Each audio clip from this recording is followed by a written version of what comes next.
असतं। त्यामुळे मी भाषण न करता 4 स्पेसिफिक प्रश्न विचारलेत। आपण जो उपक्रम केलाय त्याला साथ द्यायचा प्रयत्न करतोय, सगळ्यांनीच असं करावं। आपलं अभिनंदन। अध्यक्ष महोदय, या लक्षवेधीच्या अनुषंगाने सन्माननीय सदस्य चेतनजी तुपे यांनी अतिशय महत्त्वाचे इथे विषय मांडलेत आणि स्कोपमध्ये राहून मांडलेले आहेत। एकंदरीत ह्या घटनेच्या अनुषंगाने एक बाब नक्कीच लक्षात आली की ट्रॅफिकची आपली जी नियमावली आहे त्याची अंमलबजावणी नक्कीच होणंही गरजेची आहे।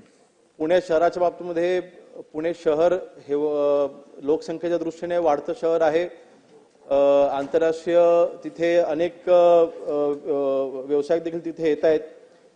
आपला हा जो रस्ता आहे हा देखील इंडस्ट्रियल इस्टेटकडे जाणारा हा रस्ता असल्यामुळे आणि नगर हायवे असल्यामुळे इथे देखील वाहतूक जास्त आहे। नक्कीच आपला पहिला जो प्रश्न होता की ट्रॅफिकची नियमावली, आपण स्पीड ब्रेकर्स कुठे असले पाहिजे, त्यानंतर सेन्सिटिव्ह स्पॉट्स आहेत किंवा जे डार्क स्पॉट्स आहेत किंवा जिथे ऍक्सिडेंट स्पॉट्स आहेत त्या ठिकाणी आपण काय उपाययोजना केल्या पाहिजेत, ह्यासाठी आपण एक डेडिकेटेड डीसीपी लेवलचे अधिकारी ट्रॅफिक मॉनिटरिंगसाठी आपण तिथे ठेवलेले आहेत। आणि मी या लक्षवेधीच्या निमित्ताने सांगू इच्छितो की पुणे आयुक्तालयाकडनं, पोलीस आयुक्तालयाकडनं शासनाकडे आता वाढीव अधिकाऱ्यांची मागणी देखील केली आहे। स्पेसिफिकली फॉर ट्रॅफिक आपण एक ऍडिशनल सीपी स्तरावरचे अधिकारी ट्रॅफिकसाठी त्यांनी मागणी केली आहे। त्याला लवकरच मान्यता ही शासन स्तरावर दिली जाईल, जेणेकरून ट्रॅफिक पोलिसांवरती जो काही भार आहे तो हाताळण्यासाठी तिथे आपले वरिष्ठ अधिकारी त्याच्यावरती लक्ष राहील। आणि ड्रंक अँड ड्राईव्हच्या बाबतीमध्ये अध्यक्ष महोदय, कोविडच्या कालावधीमध्ये 2020-21 आणि 21च्या शेवटपर्यंत अगदी ड्रंक अँड ड्राईव्हचे टेस्टिंग ही नक्कीच कमी झाली होती आणि ते 2023 पर्यंत कमीच होती। म्हणजे पुण्याचा मी आकडा आपल्याला सांगेन, पुणे शहरामध्ये 2023ला फक्त 538 हे आपण गुन्हे दाखल केले आहेत ड्रंक अँड ड्राईव्हचे, परंतु 2024ला हे आपण 5888 केलेले आहेत। म्हणजे आपण जवळपास बऱ्यापैकी आपण वाढ ड्रंक अँड ड्राईव्हच्या टेस्टिंगमध्ये आपण केली आहे। तथापि तरी सुद्धा गुन्हे घडत आहेत। ड्रंक अँड ड्राईव्हच्या बाबतीमधले केसेस देखील ह्या दिवसेंदिवस वाढत चाललेले आहेत। त्याच्यामुळे ड्रग्सचं सेवन असेल अशा सेवनच्या बाबतीत देखील नक्कीच इथे केसेस वाढत आहेत।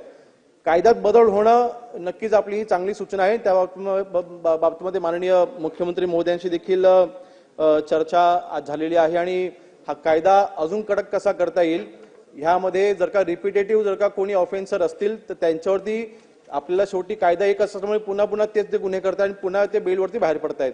त्यांच्यावरती रिपिटेटिव्ह ऑफेन्सर जे आहेत त्यांच्यावरती कारवाई करण्यासाठी नक्कीच सुधारित कायदा हा करण्यात येईल आणि त्याच्यामध्ये कडक कायद्यांची आपण प्रयोजन त्याच्यामध्ये आपण करू। दुसरा अध्यक्ष महोदय, मला वाटतं ही घटना जी घडली ही फुटपाथवरती ते संबंध कुटुंब आलं होतं। आदल्या दिवशी ते अमरावतीवरून पुण्यासारख्या महानगरपालिकेमध्ये नोकरीच्या शोधात हे सगळं कुटुंब आलं होतं आणि घटना अतिशय दुर्दैवी आहे, त्याबद्दल कुठलेही दुमत नाही। परंतु अशा घटना टाळण्यासाठी खरं तर आपल्याकडे ऑलरेडी ही पोलीस विभागाची आणि पुणे महानगरपालिकेची देखील जबाबदारी आहे की एकत्रितपणे अशा ड्राईव्ह घेऊन जिथे फुटपाथवरती काही लोक झोपतायत किंवा रस्त्याच्या कडेला झोपत आहेत किंवा डिवायडरवरती झोपतायत, त्यांना तिथून बाजूला करून शेल्टर हाऊसमध्ये ह्यांना तिथे घेऊन जाणं, कदाचित शेल्टर हाऊसची देखील कमतरता ह्याचं कारण असू शकते।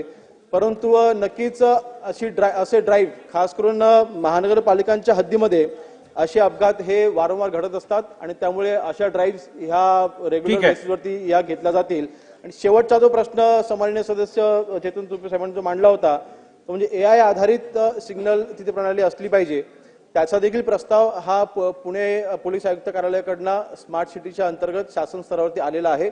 लवकरच त्याच्यावरती आम्ही देखील योग्य ती कारवाई करू। समाधानकारक उत्तर आहे, पुढे जाऊया। लक्षात आणून देतो, गंभीर बाब आहे।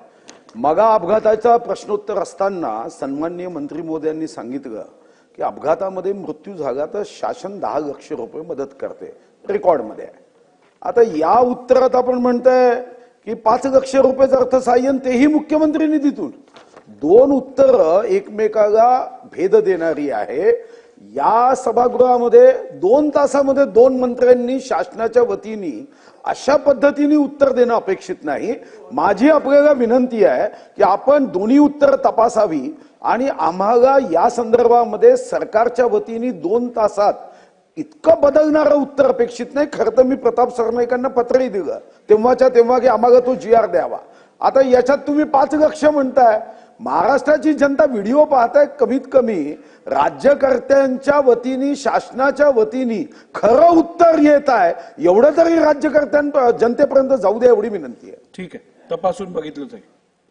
भाऊंनी जो मुद्दा उपस्थित केला आहे, आपण 5 लाख रुपयेच देतो, मात्र एसटी मध्ये आपण 10 लाख रुपये देतो. तर कदाचित मंत्री महोदयांच्या सांगण्यात जर काही फरक आला असेल तर तो आपण सुधारून घेऊ, पण आपण 5 लाख रुपयेच देतो. चला, लक्ष त्यांना विचारलं, तेव्हाच्या तेव्हा पत्र दिलं, ते म्हणे सर्वांना ठीक आहे, मुख्यमंत्र्यांनी स्पष्टीकरण दिलेलं आहे. अध्यक्ष म्हणून ती सुधारित प्रत देत जा आम्हाला, म्हणजे त्याचा उपयोग होईल.